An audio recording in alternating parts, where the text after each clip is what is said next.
ดเวลาแต่ยังบ่หมดพลังเนาะพี่น้องเนาะเด็กน้อยที่แกร่งเด็กน้อยที่เก่ง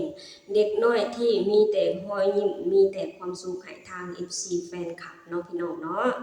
สบายดีพี่น้องมาหาพี่น้องเฮากะมาเว้ามาจาถึงครอบครัวศรีวิไลและน้องธิดาลาวกันต่อเนาะพี่น้องเนาะคือเมื่อคืนนี้ธิดาลาวของเฮาแล้วก็ทางครอบครัวศรีวิไลก็พากันขึ้นไปร้องเพลงมอบความสุขให้ทาง FC แฟนคลับตามปกติอะไรพี่น้อง ต่างคนต่างทำหน้าที่ของตัวเองเนาะพี่น้องเนาะและน้องธิดาลาวพี่น้องมอบความสุขให้ทาง FC แฟนคลับแล้วเรียบร้อยแล้วพี่น้องพอลงจากไลฟ์สดพี่น้องหมดเวลาแต่น้องยังบ่หมดพลังเนาะพี่น้องเนาะน้องยังมอบความสุขให้ทางครอบครัวต่อเนาะพี่น้องทางพ่อก็ตีกลองทางแม่ก็ถือกลองเนาะพี่น้องทางลูก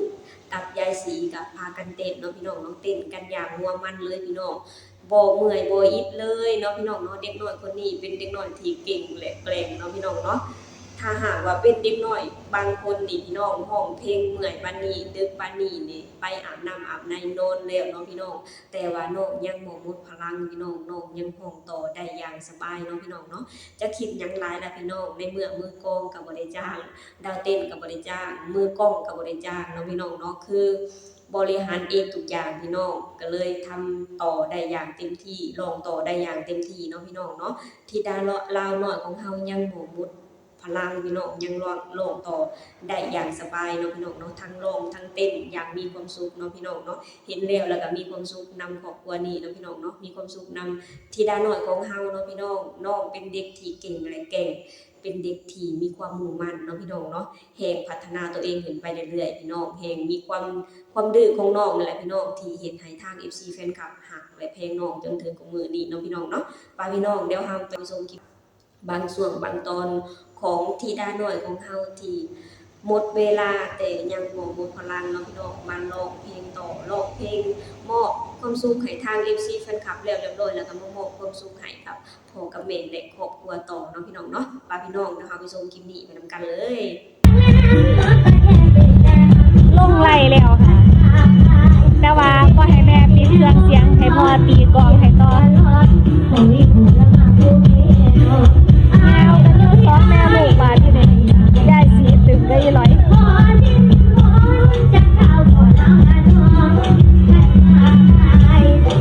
ไปทำกันลองซอง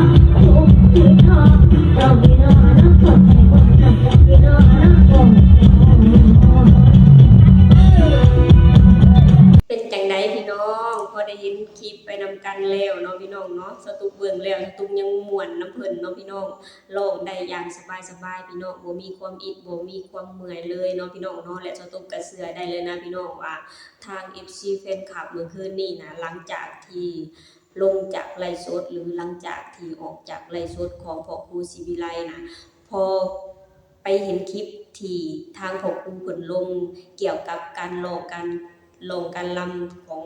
น้องต่อในทาง FC แฟนคลับจะเบิ่งแล้วก็มีรอยยิ้มต่อเนาะพี่น้องเนาะเพราะว่าธิดาน้อยเป็นรอยยิ้มของบ้านศรีวิไลเป็นรอยยิ้มของ FC แฟนคลับเนาะพี่น้อง